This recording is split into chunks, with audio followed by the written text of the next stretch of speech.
Assalamualaikum warahmatullahi wabarakatuh. Seluruh bangsa dan setanah air, jumpa lagi di channel Jagat Lupitus. Semoga dalam keadaan sehat, tak kurang satu apa, rahmah barokah salam Allah curahkan untuk kita semuanya.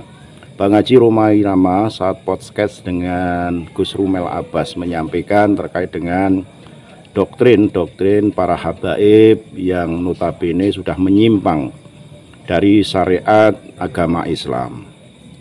Ini disampaikan oleh Bang Haji terkait dengan bagaimana selama ini track recordnya Gus Rumel Abbas yang memang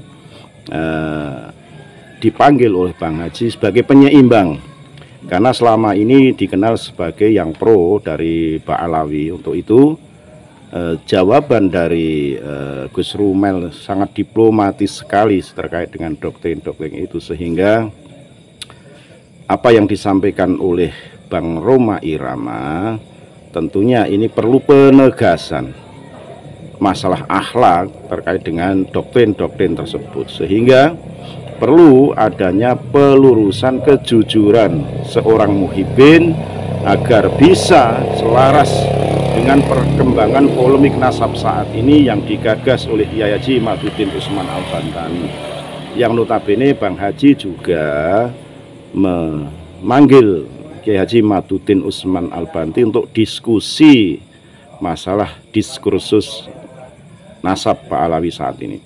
Sekali lagi lah mohon maaf NKRI Hagamati Nusantara Mila. Assalamualaikum warahmatullahi wabarakatuh. Bangsa ini, umat Islam, tengah menghadapi satu beda pendapat, satu versi yang memang teramat unik dan nggak mudah untuk diselesaikan, ya. Bahwa di sisi lain, ya memang sebagaimana di apa yang saya pernah sampaikan dalam podcast ini, awalnya terjadi halal ini kan karena ada quote and quote oknum-oknum ya, daripada habaib atau Ba'alawi yang mendoktrin umat, ya, dengan hal-hal yang menurut ajaran Islam itu sendiri, ya, nggak pas gitu kan. Misalnya kalau nggak mencintai kami sebagai zuriat Nabi, nggak akan masuk surga. Sebaliknya kalau mencintai kami walaupun kelakuan kamu kayak apa, masuk surga gitu kan. Nah di satu sisi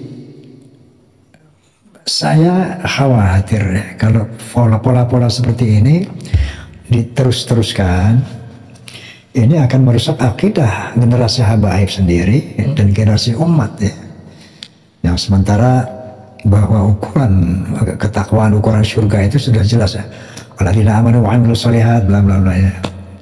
Tidak ada ukuran nasab itu menjadi jaminan untuk surga. Nah, sebenarnya ini satu hal yang nggak boleh kita abaikan untuk semua saja, ya. Para mubalik termasuk antum. Ini karena nasab antum aduh Aljawi masyarakat Jawa bukan itu. Ya semua saja, ya. Kalau ya arogansi seperti ini, artinya dalil-dalil yang tidak islami, quote and quote, yang mengarah kepada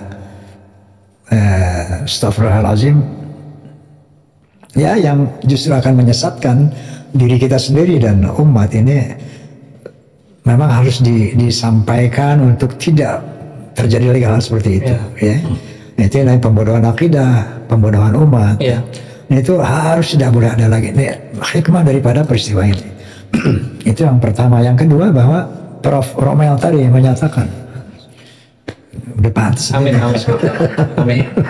Prof. Romel tadi menyatakan bahwa perdebatannya harus ada kebenaran tunggal. Ya. Untuk ini dibutuhkan tadi itu kisi-kisinya, sportivity, ya. Wa ta'awanu 'alal birri wat taqwa wa la ta'awanu 'alal itsmi wal 'udwan. Kan kuncinya itu kisi-kisinya, ya. Dan menurut antum, Gus, ini kan perdebatan ini harus dilanjutkan apa dihentikan apa seperti apa menurut antum? Oke. Kayaknya saya perlu membahas tentang kesarjanaan revisionis. Kiai Mat kan memakai argumentum e silencio sebagai basis argumen. Itu sangat-sangat revisionis. Karena contoh di kesarjanaan barat itu tidak hanya agama yang dibahas, kitab suci dibahas, nasab hadis juga dibahas, terus baginda Nabi juga dibahas. Pertanyaannya, nasab Ba'alawi itu termasuk pengecualian atau tidak? Dari kesarjanaan revisionis itu memang selalu mencari revisi dari historiografi tertentu. Untuk konteks Ba'alawi, jika memang ada ikhtiar untuk mengulasnya dengan baik, mengoreksi beberapa hal yang keliru, bagi saya cukup layak untuk diperdebatkan. Saya langsung ngomong ke debat untuk mengeliminir orang-orang yang tidak memiliki kepentingan dan juga tidak memiliki kredensi untuk bahas itu. Kan ya, kalau mantakallama fi fannihi atabil ajaib ya, kalau memang tidak memiliki kemampuan tentang historiografi, ya jangan sampai membicarakan sejarahnya. Kalau tidak memiliki kemampuan untuk nasab, ya jangan sampai membicarakan nasab.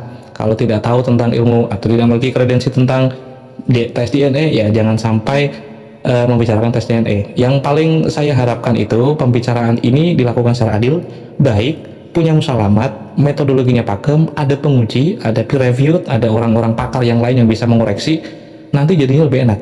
Selain itu hanya remah-remah yang mungkin bisa mengotori ya, karena jika ini bicara tentang nasab, maka kita kesampingkan dulu dengan akhlak, dengan oknum-oknum tadi Pak Haji. Jika memang itu berkaitan dengan nasab, semua teori tidak pernah sekalipun mengaitkan nasab dengan akhlak, dengan dogma. Bicara tentang dogma dan juga indoktrinasi yang akhirnya mengerucut pada sebuah supremasi habaib, saya itu tidak pernah menyukai adanya supremasi. Secara idealisme sebagai seorang Gusdurian, sekadar contoh, saya paling membenci otoritarianisme, supremasi yang satu pihak memiliki otoritas yang sangat tunggal. Makanya kan bisa disebut ini sebagai hegemoni.